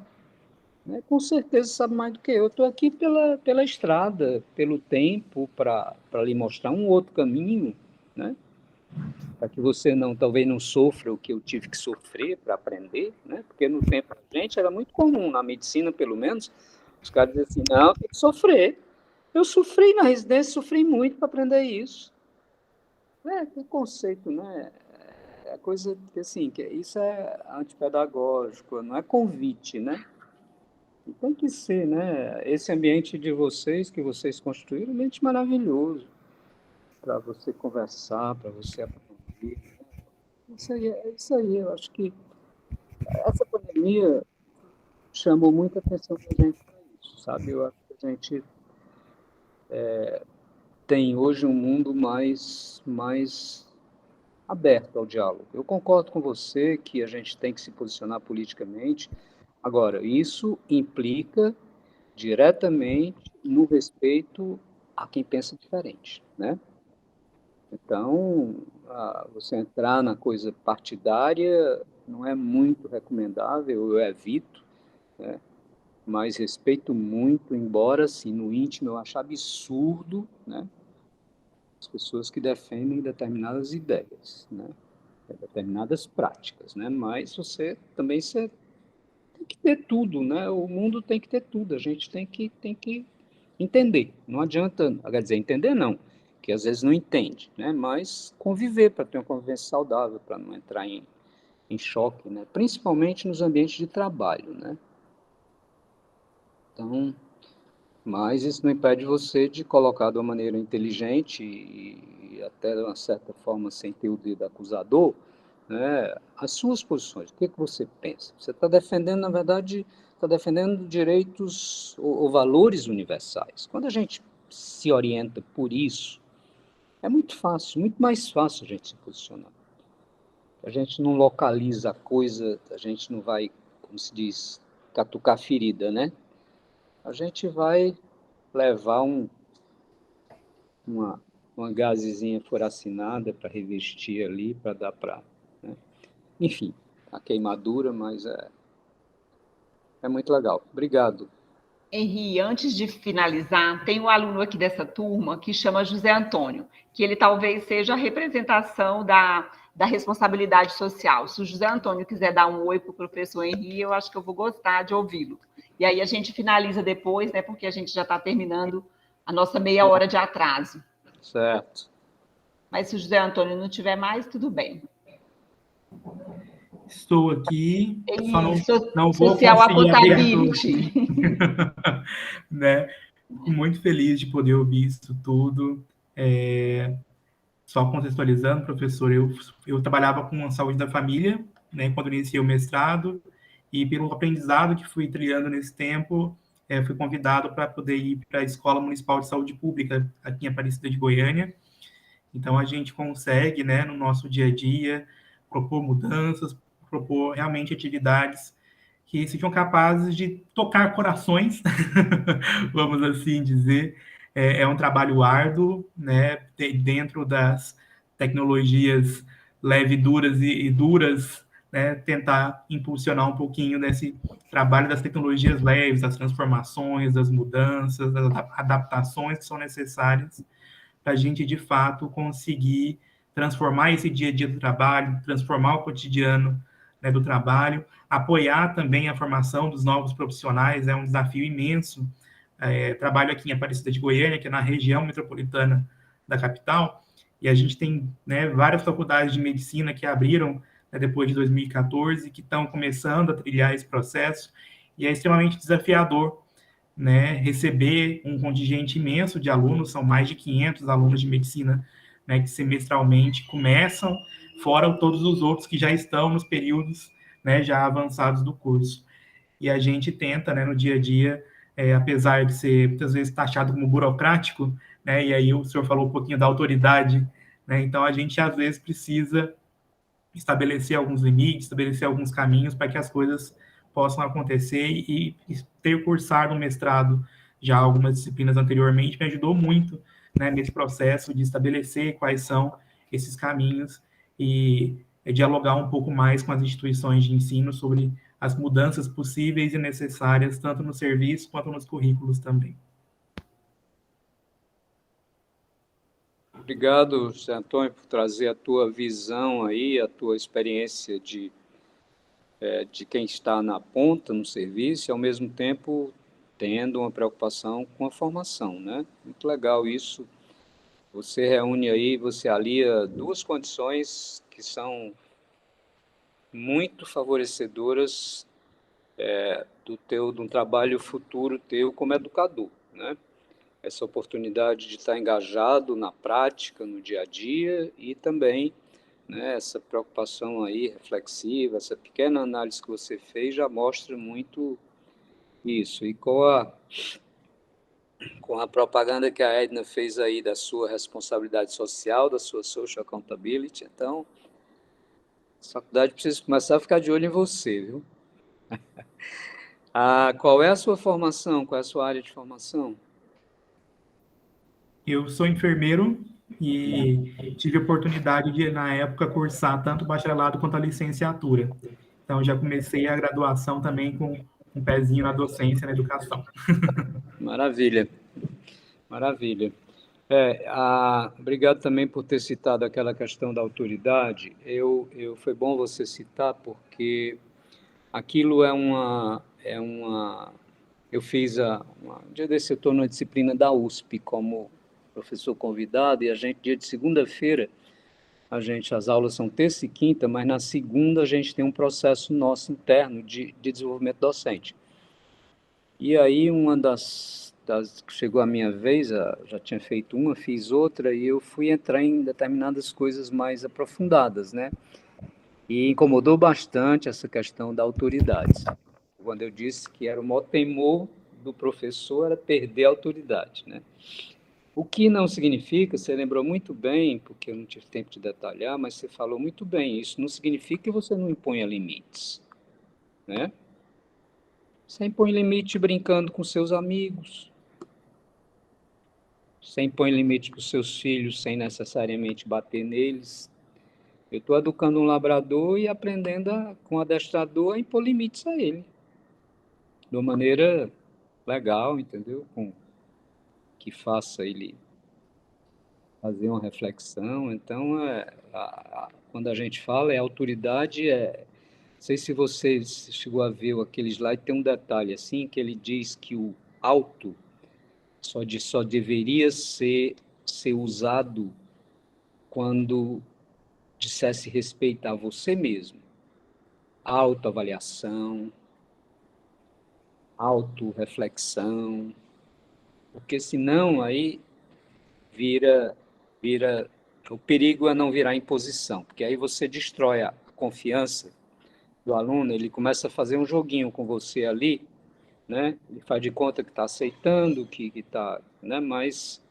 E isso, infelizmente, isso acontece muito quando o professor está inseguro, por alguma razão. Não é nem questão de conhecimento. É o manuseio, né, da situação, que muitas vezes não é fácil, exige um preparo, né? Então, mas na prática a gente vê muito isso, o professor que se safa com autoridade, com autoritarismo, né, impondo com medo de dialogar, não vou ceder. Que conversa? A gente cede todo tempo na vida. A vida é isso, você estar, né, aprendendo e aprendendo a jogar, como diz Elis Regina, né? Vivendo e aprendendo a jogar, ganhando, perdendo. Bom, gente, Edna, eu vou me despedir, então, já abusei demais do tempo de vocês, agradecendo mais uma vez, gente, essa oportunidade, esse privilégio, verdadeiro privilégio de estar com esse grupo tão maravilhoso e com pessoas que me dizem muito de perto, me falam ao coração, como a Edna, que eu tenho uma longa convivência, Diniz, a Gorete, tem mais a Nilce, a Adriana esteve aqui também, enfim. Tudo gente do coração, muito bom estar com vocês, viu? E Deus abençoe aí cada uma, vocês, as famílias, que a gente possa sair dessa essa crise mais forte e reconstruir esse país, que a gente está precisando. Tá bom? Um abraço, hein? Bom fim de semana. Tchau, Tá, Nayana. pra Muito vocês obrigada, também. minha querida. Goretinha, Nilce, Joana, um grupo firme e forte até o final, gente. Obrigada pela parceria, professora. Ai, foi lindo ter você, Nayana. Obrigada a todos, boa noite. Obrigada, Zé Antônio. Você brilhou. Obrigada. Tchau, Joana. Tchau, Tchau, professora. gente. Bom fim de Tchau. semana.